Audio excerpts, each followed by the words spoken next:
Nangangha ang netizens sa mga hulagway ni Tali Sotto, ang anak sa aktres nga si Pauleen Luna kang TV host actor nga si Vic Sotto, sanglit dalagang-dalaga na kini og blooming sa iyang new haircut. Komento ni FB user Janet Quintana, hapit na kining mag-bloom og mahuyog gyud daw radyo man Leo ang mga bashers ni ini. Gani dako ang pagtuon ni ini nga malabwan pa niya ang iyaha ang kagwapa sa iyang inahan nga aktres.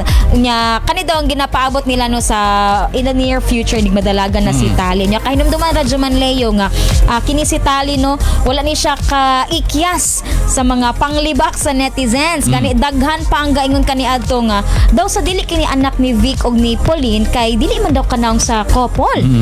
Nya kining karon no nagsugod na daw matod pa sa mga comments dito sa naggrabe dito ang improvement ni Tali kanang makita daw na nag-glow up na siya. So ano magyud na di ba ang process?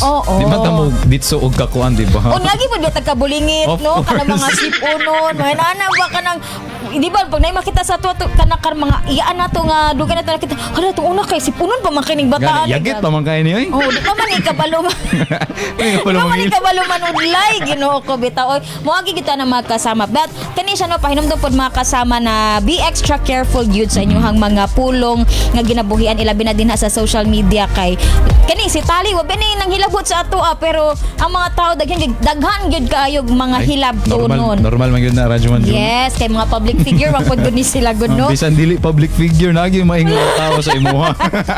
Uy tinuod gina pero dapat mo nakita po dapat ma-build ko to sa tong self ang kanabang dapat ligon jud tag dughan kay daghan jud maingon ang mga tao against sa ato.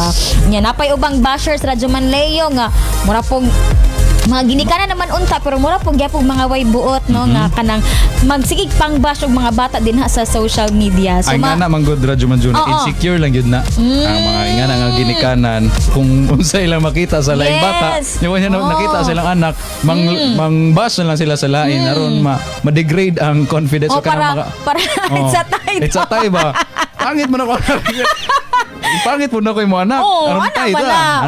Filipino mentality ba? Filipino mentality nga naman yun. Crab mentality mo. Maya ka namang binirahan na ipaubos, no? Pero bitaw sa mga ginikanan din ha, mas maayo pa nga mag-focus ta sa pag-atiman sa atong mga anak.